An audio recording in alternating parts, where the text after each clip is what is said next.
Hello guys, I heartily welcome you all to our very own station of Techno 24/7. This is our another video of Indian economics where we are going to study about physical reform, foreign exchange reform and trade reform. In our previous video, we have learned about the industrial reform and financial sector reform. So, in this we are going to learn about the fiscal reform, foreign exchange and trade reform. And these all five are the parts of liberalization. These are the five part of liberalization. So let's come on our first reform, fiscal reform. So what was the first step of fiscal reform? Decrease in tax rate. Decrease in tax rate यानी कि हमारा जो उस time का tax था, tax rate था, उसको कम किया गया। क्यों किया गया? क्योंकि बहुत सी प्रॉब्लम्स थी। क्योंकि अगर गवर्नमेंट के पास टैक्स नहीं होगा यानी उनकी रेवेन्यू इनकम नहीं होगी तो लैंड, ब्रिजेस, इंफ्रास्ट्रक्चर जो हमारी कंट्री का है वो गवर्नमेंट कैसे डेवलप करेगी। और उस टाइम पे क्या होता था कि लोगों को बहुत ज्यादा टैक्स के बारे में कुछ पता नहीं होता था कि क्या होता है, कैसे होता है। वो ये सोचते थे कि जब हमने मेहनत की है, हमने कमाया है, तो गवर्नमेंट को हम क्यों दें, किस लिए दें, क्यों गवर्नमेंट लेके जाएगी हमसे पैसा, क्यों हम ये टैक्स पे करें। तो उनको उन सारी चीजों की बहुत नॉलेज नहीं होती थी। सो क्या किया गया कि टैक्स रेट जो है कम किया गया। क्योंकि पहले क्या था, टैक्स रेट हाई थे, तो हम सपोज हमारी इनकम अगर 100 रुपीज है और उसका 30% अगर टैक्स रेट है तो 30 रुपीज हमें देना पड़ा। यानी कि हमारी इनकम 100 में से 30 रुपीज हमें टैक्स पे करना है। तो बहुत से लोग क्या करते थे, नहीं करते थे। आज भी लोग जल्दी टैक्स पे नहीं करते और जो अमाउंट पे टैक्स पे नहीं होता वो क्या कहलाता है, ब्लैक मनी। सबने सुना होगा ब्लैक मनी के बारे में। काला धन वो काले कलर का नहीं होता है, वो होता क्या है, ब्लैक मनी। हम उसे कहते हैं जिसपे टैक्स पे नहीं किया गया हो, टैक्स की चोरी की गई हो। सो पहले क्या किया गवर्नमेंट ने, टैक्स रेट को कम कर दिया। जो 30% था अगर हम उसे 10% कर दे तो जहां अपने 100 रुपीज की इनकम में से 30 रुपीज हमें देना था वहां हम क्या करेंगे कि 10 रुपीज देंगे। तो मोस्ट ऑफ द पीपल क्या करेगा, टैक्स पे करना शुरू कर देगा।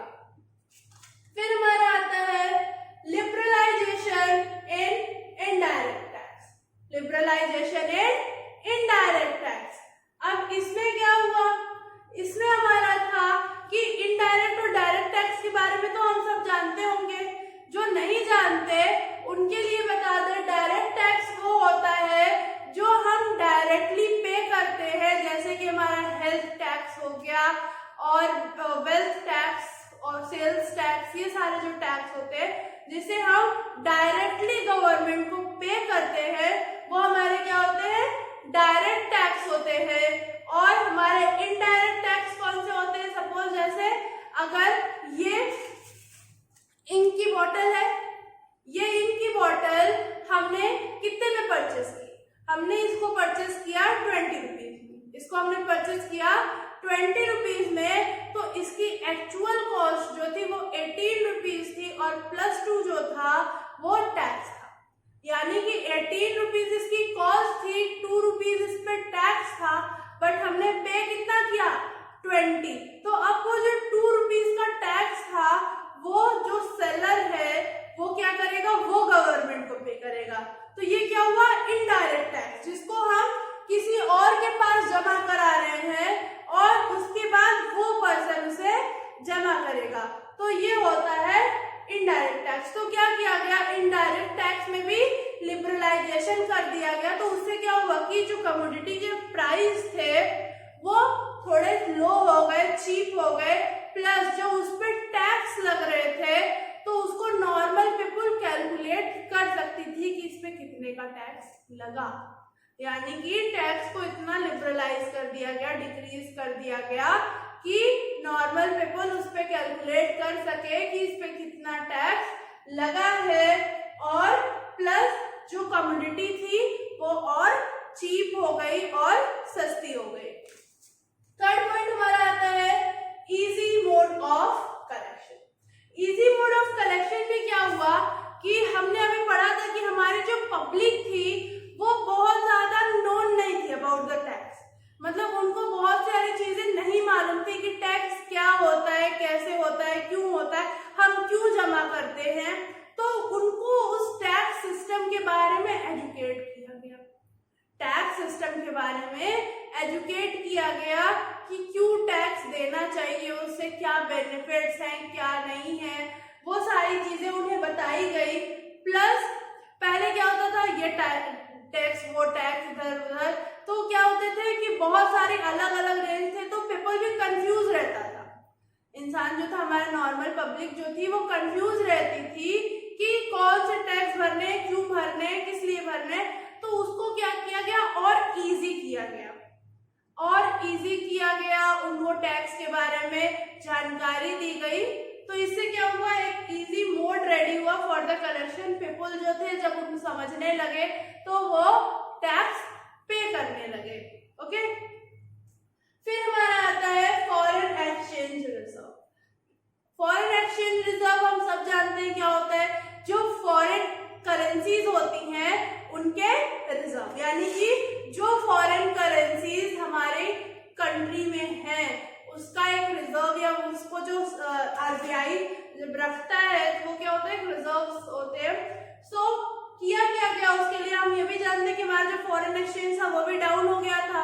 तो उसके लिए क्या किया हमने, फर्स्ट ऑफ ऑल किया डिवैल्यूएशन ऑफ रुपीज, यानी कि अपने पैसे की जो कीमत थी उसको गिरा दी, क्या कर दिया, डिवैल्यूएशन ऑफ रुपीज कर दिया। क्यों, क्योंकि जब रुपीज का डिवैल्यूएशन होगा तो क्या होगा कि फॉरेनर्स जो है वो ज्यादा एक्सपेंड करेंगे, प्लस जो टूरिस्ट आते हैं वो ज्यादा एक्सपेंस करेंगे। सो लेट्स सी कि अगर जैसे हमारा डॉलर में वो खर्च कर रहे हैं, डॉलर में वो एक्सपेंस कर रहे हैं, ठीक है, तो $1 इज इक्वल टू 70 रुपीज था। $1 इज इक्वल टू 70 रुपीज था। फिर $1 इज इक्वल टू 72 रुपीज हो गया। $1 इज इक्वल टू 72 रुपीज हो गया। तो क्या हुआ कि जो $1 खर्च करके उन्हें सिर्फ 70 रुपीज का सामान मिल रहा था, अब कितने का मिलेगा, 72 रुपीज का। यानी कि उनकी कैपेसिटी, परचेजिंग कैपेसिटी इंक्रीज करेगी, क्योंकि उनके रुपीज के अकॉर्डिंग, यानी कि उनका जो करेंसी है उनकी करेंसी के अकॉर्डिंग हमारी करेंसी का रेट लो है, हमारा करेंसी का रेट लो है, यानी उनका $1 हमारे 72 रुपीज के बराबर है। तो क्या होगा कि उनको प्रॉफिट होगा, तो वो ज्यादा से ज्यादा परचेजिंग करेंगे। तो इससे क्या होगा कि जब टूरिस्ट परचेजिंग करेंगे या फॉरेनर जो है वो हमारे यहाँ इन्वेस्ट करेंगे, तो उससे क्या होगा कि हमारी फॉरेन एक्सचेंज रिजर्व ग्रो करेगी। सेकेंड आता है adopting flexible exchange rate. Adopting flexible exchange rate में क्या हुआ, इसमें ये था कि फॉरेनर्स ने ये सोचा कि भाई ये तो ऐसी गवर्नमेंट है जो खुद फॉरेन एक्सचेंज रिजर्व की या दोनों करेंसी के बीच की जो अडॉप्टिंग है उसको फिक्स नहीं करती, वो किससे लेती है, यानी कि जो फॉरेन मार्केट में डिमांड एंड सप्लाई का ग्राफ चल रहा होता है उस अकॉर्डिंग ये एक्सचेंज रेट तय होता है।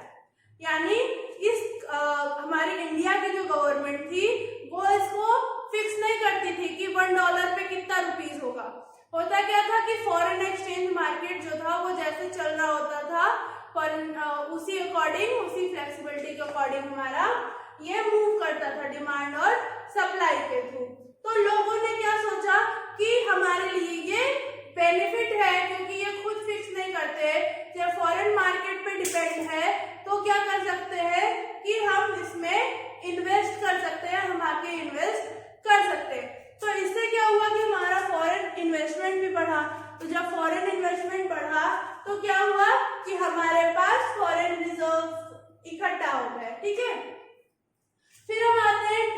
रिफॉर्म। हमारा लास्ट पॉइंट है ट्रेड रिफॉर्म, यानी कि ट्रेड को बढ़ाने के लिए हमारी गवर्नमेंट ने क्या क्या किए।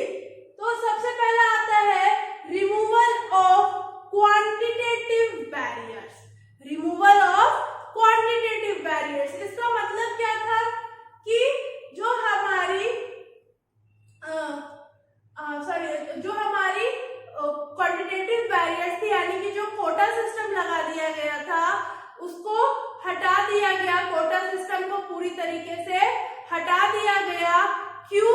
क्योंकि जो हमारे इंपोर्ट्स को क्योंकि उससे रोक दिया गया था कि अगर हमारी इनकम इतनी है तो हम इतना परसेंट ही सिर्फ, यानी कि इनकम हमारी पर्सनल इनकम नहीं, इनकम एज नेशनल इनकम, तो उसका इतना परसेंट ही सिर्फ हम इंपोर्ट कर सकते हैं। तो उससे क्या हुआ था कि हमारी इंपोर्ट जो थी वो डिक्रीज हो गई थी, हमारी इंपोर्ट जो थी कम हो गई थी। तो फॉरेन जो रिजर्व था वो हमारे यहाँ नहीं आ रहा था, फॉरेन की चीजें यहाँ पे नहीं आ रही थी, सिर्फ हम उसी कमोडिटी को परचेस कर रहे थे जिसकी बहुत ज्यादा जरूरत थी। तो क्या किया गया, उसको कम कर दिया गया। फिर हमारा आता है decrease in export duty.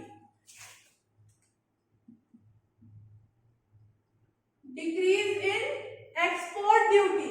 Export duty क्या की गई, एक्सपोर्ट ड्यूटी कम कर दी गई, क्योंकि अब हमारी गवर्नमेंट अपने ही पर्सन से, अपनी ही पब्लिक से टैक्स लेगी, तो क्या कोई भी एक्सपोर्ट करेगा? नहीं। तो एक्सपोर्ट ड्यूटी को कम कर दिया गया, एक्सपोर्ट ड्यूटी को लगभग हटा दिया गया, ताकि ज्यादा से ज्यादा पब्लिक जो है या ज्यादा से ज्यादा इंडस्ट्रीज जो हमारी हैं, या वो रॉ मटेरियल या फिनिश्ड गुड्स को मैन्युफैक्चर करके और उसे एक्सपोर्ट करे। सो एक्सपोर्ट को इंक्रीज करने के लिए क्या किया गया, एक्सपोर्ट ड्यूटी को डिक्रीज कर दिया गया।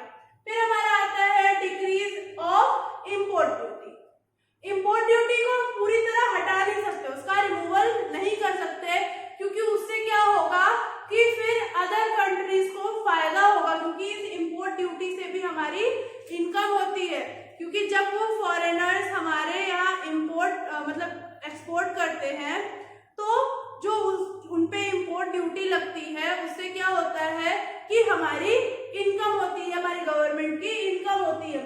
तो इसको पूरी तरह से रिमूवल नहीं किया जा सकता, बट डिक्रीज कर दिया गया, ताकि ज्यादा से ज्यादा इंपोर्ट हो। जो हमारी नेसेसरी चीजें हैं, जो हमारे मशीनरी आइटम्स हैं, टेक्निकल आइटम्स हैं, जिसकी हमें जरूरत है, उसको हम इंपोर्ट कर सके, और जो हमारे फॉरेनर्स हैं वो यहाँ पे अपना मार्केट एक सेटअप करे या यहाँ पे सेल कर सके, ताकि हमारा जो ग्लोबलाइज वर्ल्ड है वो इक्वल रहे। फिर हमारा आता है freedom from licensing. Freedom from licensing में क्या हुआ कि जो पहले हमने पढ़ा था कि लाइसेंस लेने पड़ते थे इंडस्ट्रीज को सेटअप करने के लिए और चीजों के लिए, तो क्या किया गया, लाइसेंसिंग से पूरी तरह से फ्रीडम दे दी गई, यानी कि आपको इन्वेस्टमेंट के लिए कोई भी लाइसेंसिंग की, किसी अथॉरिटी के परमिशन की कोई नीड नहीं है। आप आराम से कोई भी इन्वेस्टमेंट कर सकते हो, कोई भी चीजें कर सकते हो। बट कुछ चीजों पे लाइसेंसिंग रखी गई थी, जैसे जो हजार्डियस चीजें थी या फिर जो इन्वायरमेंटल रिलेटेड चीजें थी। हजार्डियस मतलब क्या, जैसे एक्सप्लोजिव हो गया और डिफेंस आइटम्स हो गए, ये सारी चीजें क्या थी, इन पे फिर भी बैन रखा गया था, यानी कि फिर भी लाइसेंसिंग रखी गई थी, क्योंकि हम सबको ये सारी चीजें नहीं प्रोवाइड कर सकते, सबको नहीं दे सकते, इसीलिए इस पे लाइसेंसिंग रखी गई थी और बाकी सबको लाइसेंसिंग फ्री कर दिया गया था, बाकी सबको इन चीजों से फ्री कर दिया गया था। तो ये थे हमारे पॉइंट्स, जिसमें हमने देखा कि हमारी फिस्कल रिफॉर्म्स में क्या क्या हुआ, फॉरेन एक्सचेंज रिफॉर्म में क्या क्या हुआ और ट्रेड रिफॉर्म में क्या क्या हुआ। Now our this liberalisation points and here. हमने इसमें इंडस्ट्रियल रिफॉर्म पढ़ लिया, फॉरेन एक्सचेंज रिफॉर्म पढ़ लिया, फिस्कल रिफॉर्म पढ़ लिया, ट्रेड रिफॉर्म पढ़ लिया और फाइनेंशियल मार्केट रिफॉर्म पढ़ लिए। हमारे पांचों रिफॉर्म जो हमारे लिबरलाइजेशन में आते हैं, यानी कि लिबरलाइजेशन में गवर्नमेंट ने क्या क्या स्टेप्स लिए, कैसे कैसे वर्क किया, ये हमारा यही ओवर होता है। Till now we will meet you in our next video. Till then, keep watching and thank you.